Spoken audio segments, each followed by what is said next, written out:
জয়গুরু বন্ধুরা, আমার চ্যানেলে বিউটি কিচেনে আপনাদের সবাইকে স্বাগত। আজকে আমি আপনাদের রান্না করে দেখাবো বেতো শাক ভাজা। দেখুন এখানে আমি বেতো শাক ধুয়ে টুয়ে একদম সুন্দর করে কেটে বেছে রেখে দিয়েছি। এই বেতো শাকটাকে এবার আমি ভাজা করব। বেতো শাকে আজকে আমি কিন্তু পেঁয়াজ রসুন কিছুই দেবো না, শুধু কাঁচা লঙ্কা চেরা দিয়ে আমি ভাজা করব। এখানে আমি কড়া বসিয়েছি, কড়াতে তেলও দিয়েছি, তেল গরমও হয়ে গেছে। এবার আমি বেতো শাকটাকে দিয়ে দেবো। দেখুন তেল গরম হয়ে গেছে, এবার আমি বেতো শাকটাকে দিয়ে দেবো। লঙ্কা সহ একবারেই দিয়ে দিচ্ছি। এবার পুরো শাকটাকে আমি এভাবে দিয়ে দেবো। দেখুন কতটা বেতো শাক দেওয়ার সঙ্গে সঙ্গে বেতো শাকে খুব জল বেরিয়ে যায়, একদম কমে যাবে। তো আমি এবার দিয়ে দেবো লবণ, পরিমাণ মতো লবণ দেবেন, শাকটা কমে যাবে একদম। তাই সামান্য পরিমাণে হলুদ দেব।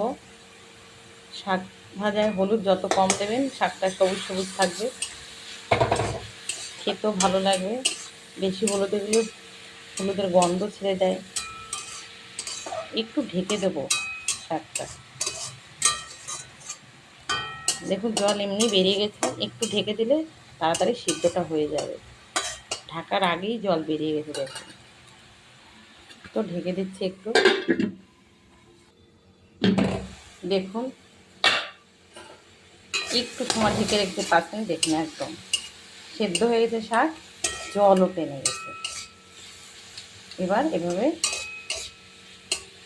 ভেজে নেড়ে চেড়ে নামিয়ে নেব। শাক ভাজা হতে, বেতো শাক ভাজা হতে অল্প সময়ের মধ্যেই শাক ভাজাটা কিন্তু হয়ে যায়। একটু জাস্ট এই জল টানাতে হবে। এই পেঁয়াজ পেঁয়াজ ভাব থাকলে কিন্তু খেতে ভালো লাগবে না। এই জলটাকে সুন্দর করে টানাতে হবে, শুকনো হবে শাক ভাজা, খেতে ভালো লাগবে।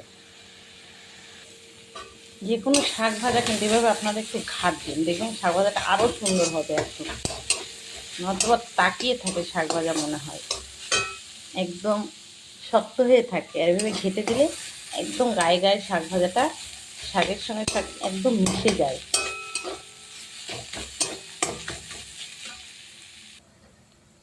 শাক ভাজা হয়ে গেছে, এবার আমি নামিয়ে নেবো শাক ভাজাটা। দেখুন আমার বেতো শাক ভাজা হয়ে গেছে, দেখেছেন লঙ্কাটা বেশি দিয়েছি। তো এভাবে কিন্তু আপনারা অতি অবশ্যই বেতো শাক ভেজে খেয়ে আমাকে কমেন্ট করে জানাবেন বেতো শাক ভাজা খেতে কেমন লাগে, প্লেন একদম।